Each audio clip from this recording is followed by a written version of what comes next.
하만하면 제일 먼저 떠오르는 것은 무엇인가요? 아마 요즘은 수박이라고 대답하는 사람들이 많을 거예요. 수박도 물론 유명하지만요. 아라홍면도 유명합니다. 함주 공원 옆에 조성되어 있는 영꽃 테마파크를 비롯해 영꽃과 인연이 깊은 지역이 바로 하만이라고 하는데요. 오늘은 하만 곳곳의 다양한 이야기를 찾으러 가봅니다.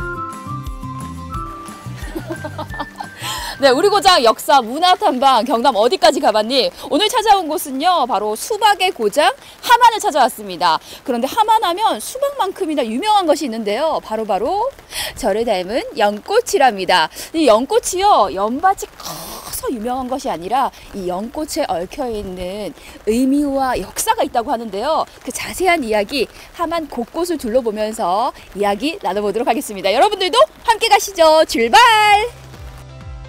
하만에서 김원주 선생님과 제일 먼저 찾은 곳은 고즈넉한 분위기 속에 자리 잡은 고려동 유적지입니다. 돌담길을 지나 들어간 곳에는 옛 시간이 고스란히 남아 있었는데요. 이곳은 과연 어떤 곳이었을까요? 고려시대 이오라는 인물이 있었는데 그 인물이 고려가 망하는 것을 슬퍼해가지고 조선에는 나가지 않겠다.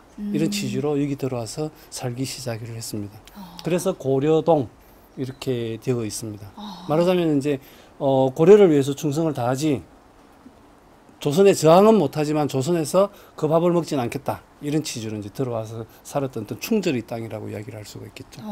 그리고 이 고려동의 운치를 더해주는 것 중 하나가 바로 이 입구에 걸어오면서 볼 수 있는 저 꽃나무라고 해야 되나요? 네, 저 꽃나무가 아닐까 싶은데 맞습니다. 저 나무의 정체는 뭔가요? 우리가 보통 배롱나무라 그러죠. 아, 배롱나무. 네, 많이 들어봤어요. 그다음에 또 그 별명으로 치자면 간지럼나무라는 게 있습니다. 네. 나무가 굉장히 연하고 부드럽기 때문에 어디를 이렇게 간지럼을 태우듯이 하면은 나무가 통째로 다 떨려요. 그리고 또 이제 석달열을 7월부터 9월 지나서 10월 초까지 석달열흘 동안 꽃이 핀다. 이래가지고 백일홍이라고도 하고요. 네. 그 다음에 이제 궁궐 같은데 이렇게 큰데 잘 심는다. 이래가 자미원이라고도 합니다.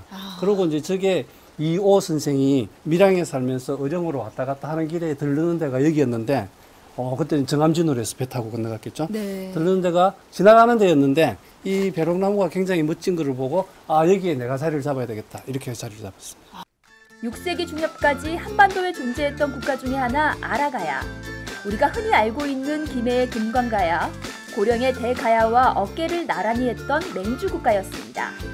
지금의 하만을 중심으로 그 위세를 떨쳤던 흔적을 찾아서 가봅니다. 하만 박물관은 외관부터가 남다른 것 같습니다. 네. 그렇죠.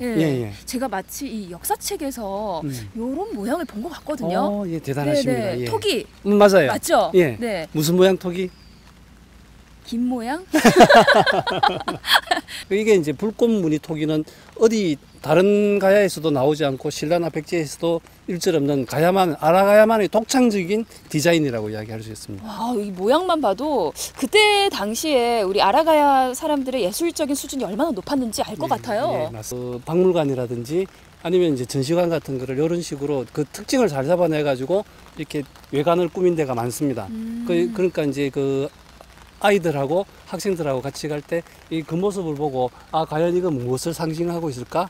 이렇게 이제 한 번쯤 더 생각하게 하면서 박물관이나 전시관에 들어가서 구경을 하게 되면은 좀 더 호기심을 많이 가질 수 있고, 그래가지고 그거에 걸맞은 정답을 찾았을 때는 짜릿한 느낌도 더 가질 수 있습니다. 우리 선생님의 이야기를 듣다 보니까요, 이 아라가야에 대해서 더 알아가고 싶습니다. 계속해서 한번 둘러보면서 이야기 나눠볼게요. 여러분들도 따라오세요. 자, 가시죠, 선생님. 네. 아름답든 아름답지 않든 많이 치장을 했잖아요. 네. 이런 거를 이제 이상한 모양, 이형 토기라 그러는데 이형 토기가 아라가야만큼 많이 생산된 데가 없습니다. 그러니까 이제 우리도 마찬가지잖아요. 네. 먹고 살만한 게 이제 해결이 되면은 뭔가를 이제 꾸미기도 하고. 그렇죠. 이렇게 되잖아요. 네네. 그러니까 이렇게 이형 토기가 많다는 거는 아라가야의 생산 수준이 먹고 살만한 수준을 훨씬 뛰어넘어가지고 이제 아름답게 막 가꾸는 쪽으로 많이 갔다는 것을 좀 보여주는, 다른 지역의 다른 가야보다 아라가야가 그런 수준에서 많이 높아가 있었다는 걸 보여주는 게 이형 토기가 많냐, 정냐, 그렇지, 많이 나왔다는 걸 그걸 보여주는 거죠. 하만 박물관 다음으로 찾아간 곳은 아라가야의 역사가 담긴 마리산 고분군입니다. 이름에서도 알 수 있듯이 이곳은 옛 아라가야 왕들의 무덤으로 추정되는 곳인데요. 여기서 들을 수 있는 아라가야의 이야기 집중해 볼까요? 하만 박물관 옆으로 몇 발자국만 이렇게 걸어오면요, 아주 멋진 마리산 고분군이 자리하고 있습니다. 네. 아니 근데 선생님, 예. 이 고분군이 처음부터 여기에 이렇게 떡하니 자리 잡고 있었던 건 아니죠? 맞나요? 1500년 전에 이 네. 마련이 된 이 고분군이 네. 1500년 세월 동안 여러 가지 변화를 겪었겠죠. 네. 100년 전 사진을 보면 여기는 일대가 다 밭이에요. 근데 이제 여기를 알아보고 이제 일본 사람들이 발굴을 하기도 하고, 그건 이제 원래 모양이 조금 남아 있었겠죠. 네. 근데 그 이후에 발굴을 하고 이렇게 해가지고 성과가 나면은 다시 이제 봉분 모양을 만들고 이렇게 해가지고, 옛날에는 그 옛날 기록을 보면은 저쪽 언덕하고 네. 이쪽 동쪽 언덕하고 다 합해가지고 40개 정도라고 그렇게 돼 있었어요. 와. 그것도 많지만 네. 지금은 그것보다 훨씬 더 많은 숫자가 여기 쭉 따라가면서 있습니다. 아. 그 발굴을 하면서 확인이 되면은 다시 봉분을 입혀서 세우고 이렇게 하는. 그래가지고 지금 밑에 있는 건 한 1,500개 정도 있다고.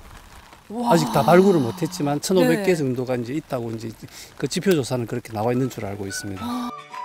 아라가야의 예터로 기록된 곳 하만산성이라고도 불리는 성산산성으로 향합니다.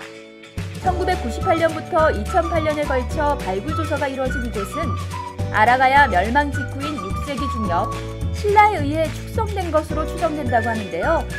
이곳에선 과연 어떤 이야기를 들을 수 있을까요? 이번에는 저희가 하만 성산산성으로 한번 발걸음을 옮겨봤습니다. 선생님, 예. 이곳에서는 어떤 이야기를 나눠보면 좋을까요? 예. 가야 시대부터 있었던 산성이고, 거기에다가 이제 신라가 점령을 하면서 새로 쌓았던 산성입니다.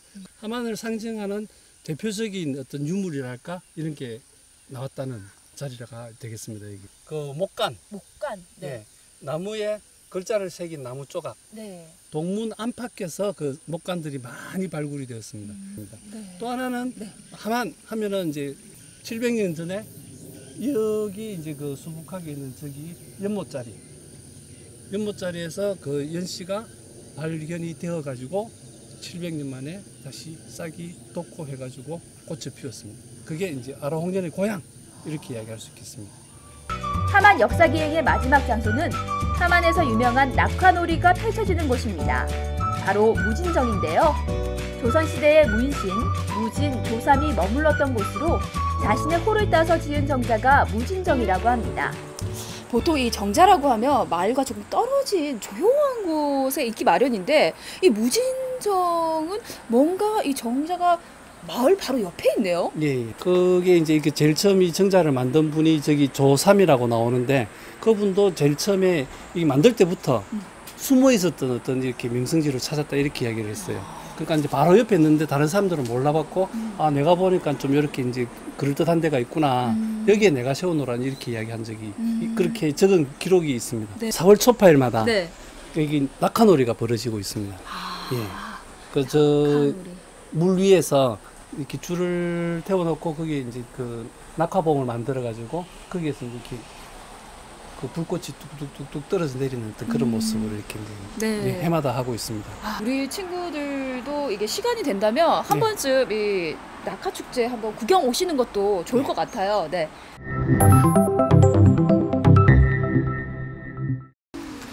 아, 좋다. 경남 어디까지 가봤니? 함안군편 여러분들 어떠셨나요? 저는 이 함안군편을 촬영하면서 한마디로 정리하고 싶습니다. 함안은 사람과 시간이 공존하고 머무는 곳이다. 이렇게 정리를 하고 싶은데요. 오랜 긴 시간을 뚫고 아름답게 꽃을 핀 아라홍련부터 이호 선생의 충절, 그리고 또 무진정, 그리고 또 부자 간의 그 다양한 이야기들을 오늘 담아봤는데요. 여러분들 오늘 이 시간을 통해서 함안에 대해서 몰랐던 이야기들을 차근차근 알차게 알아갈 수 있었던 시간이길 바랍니다. 저는 함안군 편을 끝으로 여기서 인사드리고요. 다음에도 또 멋진 경남의 곳곳에서 여러분들께 인사를 드리도록 하겠습니다. 여러분 안녕! 오늘 함안의 이야기는 한 문장으로 정리하면 시간과 사람이 머무는 곳이라고 할 수 있을 것 같아요. 긴 시간을 이겨내고 꽃을 피워낸 아라홍련의 이야기부터 이호 선생의 충절, 그리고 찬란했던 아라가야의 흔적까지 다양한 시간과 사람들의 이야기를 살펴봤던 것 같습니다. 자, 저희는 함안에서의 역사 탐방을 마무리하고 경남의 또 다른 이야기를 찾아가 보겠습니다. 다음 시간에 만나요.